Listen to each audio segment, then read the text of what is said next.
All right, y'all. I am an amateur fighter with a record of 2-3, Isaiah Spencer, and I will be listing 5 myths about not just even MMA, but just combat sports in general. Number one, headgear protects you from brain damage. This is not true at all, actually. What it does protect you from is getting cuts. So you'll see a lot of MMA fighters and boxers, and especially when it's coming closer and closer to competition, wear headgear so they don't get cut. Because if you get cut too badly, you might have to pull out because you might go into the fight, have a large cut over your eye. Your opponent hits you with a stiff jab, and then you're just leaking. You can't see out of your eye, and then it's like you might get a doctor stoppage, or shit, even worse, you might get knocked the fuck out. Number two, registered hands. This is not a thing. Anyone who tells you my hands are registered weapons is not true, and that's coming from me. You look at my fucking hands, like they're pretty fucked up. I got broken bones in both my shit, but no, they're not registered. What I will say though is, at least in the state of California, you do have to get a fighter's license. So you can be a licensed fighter, like, yeah, I'm licensed to whip people's ass, but as far as actually registering your hands and like getting your fingers printed and getting them a picture of them taken, yeah, that's just not true at all. That's completely fake. Number three, running is the best way to gain cardio for fighting.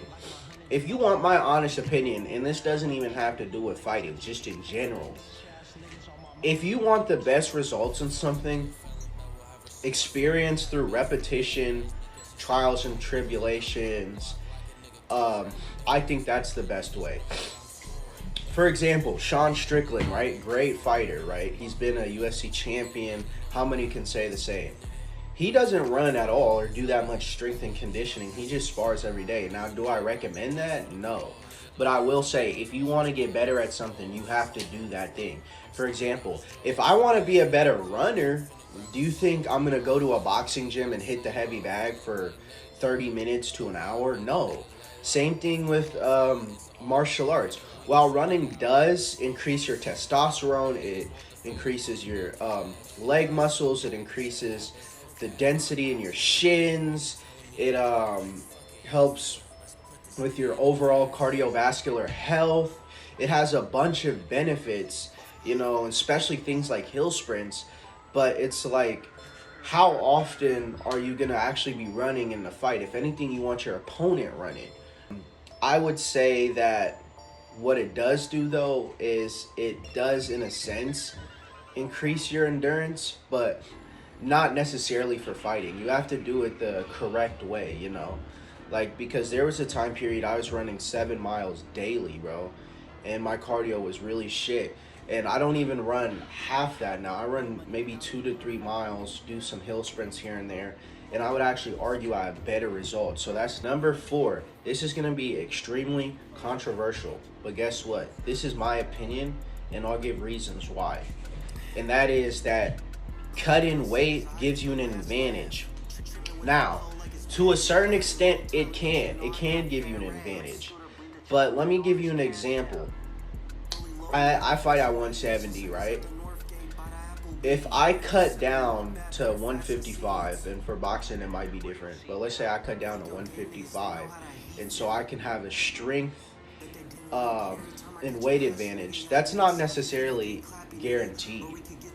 I might have the weight advantage, but if your body is not necessarily used to making the cut, I mean, it's really going to hurt you more than it's going to help you.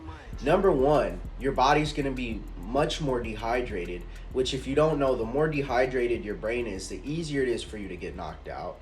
Number two, it's going to be easier for you to cramp up and pull your muscles because they're dehydrated. They need things like magnesium. They need things like potassium. Number three, I mean, there's not even necessarily a guarantee that you'll have a real size advantage for real. Like, you might come in with more fat, but they might come in with more muscle. Or there's cases, I'm 5'9". I got a homie who's 5'10". He fights at 135. I fight at 170. And then I fought this other dude who was like 5'7", and he was fighting at 170. So you might do this whole weight cut thing just for a guy to have a longer reach, just for this guy to maybe have denser bones, just for this guy to not be as dehydrated. So there's no really guarantee that actually cutting weight will give you such an advantage. Now, if it's a thing where you're fighting a guy 30 to 40 pounds heavier than you, that might be different. But for me, I walk around like 175. I fight at 170. But guess what? When I was in high school, and keep in mind, I was training at this time, I was 197, almost 200 pounds. And I was deadlifting 405 at that point, at 17. Guess what, though? I'm stronger than I was then than I am now. I walk around 175. I go grapple with some guys who are like 200 pounds, and I'm out muscling them. So I wouldn't even say it's so much your actual weight, but it has more to do with your pound for pound strength. That being said, don't prioritize weight cutting in your weight class, and I would say prioritize pound for pound strength. That's the number one thing. Okay, this is the biggest myth about fighting.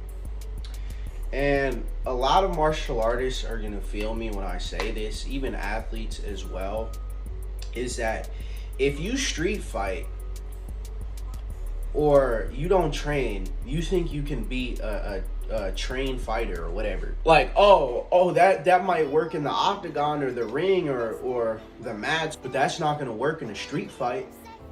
That's just fucking stupid.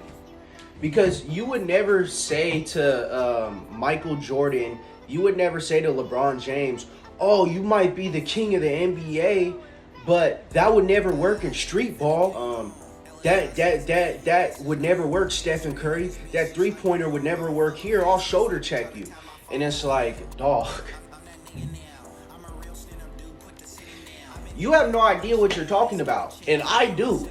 And I'll say this, before I was doing MMA, right, and I've been training for almost 4 years now, I started off street fighting from like maybe 11 to 16.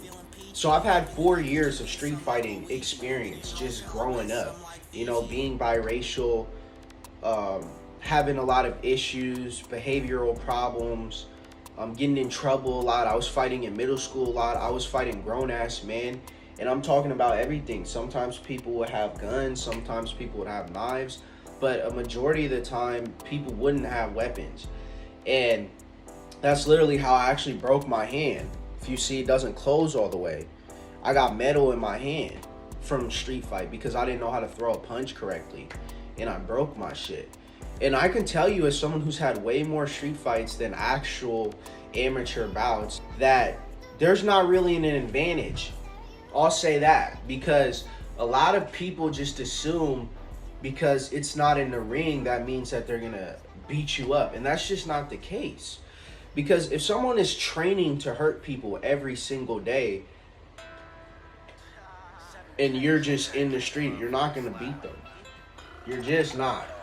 Like, if I train every day to knock people the fuck out, or if I train every day to strangle people unconscious, and you think because you smoke weed every day and you sag your pants and you listen to some gangster rap that you're gonna be able to beat me up, that's just stupid. Like, just because you play street basketball doesn't mean you would be able to beat an NBA player.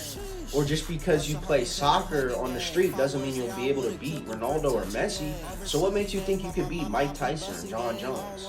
So it's like, yeah, of course, if I'm in a situation where I'm fighting a guy, right, and you have a weapon or you have your friends, yeah, you're probably gonna win. But if it's just you and me, you're probably fucked. Like, when we look at actual street fights, and I've had them myself, you throw a leg kick at someone or a head kick at someone, everyone's like, whoa, whoa, whoa, whoa, break it up. That's pussy shit. But at the same time, there's no rules in the streets, right? But if I throw a flying knee or a spinning elbow, or if I double leg you or suplex you on the ground, get to your back and choke you the fuck out, and you're tapping, which I have choked people out in the streets, and they're tapping, and I'm not letting them go. Because this is a street fight, right? There's no rules, right? What if you tap out and I let you out of the choke and you get up and shoot me? Or you get up and stab me? Or you get up and say, all right, we're good. You walk away down the corner, you call your homeboys, they come through 6 deep and beat the fuck out of me or kill me or rob me. So that's just another myth. As someone who started off street fighting, and I said, hey, I want to actually get into MMA because I've always just liked fighting growing up. It's bullshit, bro. You wouldn't beat LeBron in a street basketball, so you're not beating not even an amateur, let alone a pro fighter in a fight. So yeah, 5 myths about fighting that are not true.